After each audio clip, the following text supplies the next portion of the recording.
জীবনের সেই বাতিঘর যা অন্ধকারেও আমাদের স্বপ্ন দেখায়।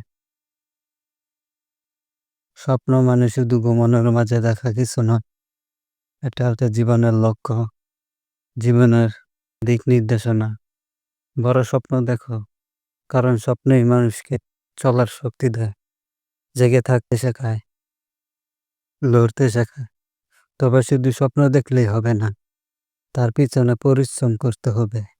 স্বপ্ন বাস্তব হয় সেই মুহূর্তে যখন তুমি হাল না ছেড়ে এগিয়ে যাও, বারবার পড়ে গিয়ে উঠে দাঁড়াও।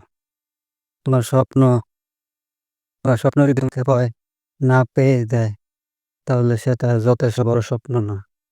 তাই সাহসে রাখো, স্বপ্ন দেখো আর কাজ করে যাও। একদিন নিশ্চয়ই তুমি পৌঁছাবে তোমার লক্ষ্যে।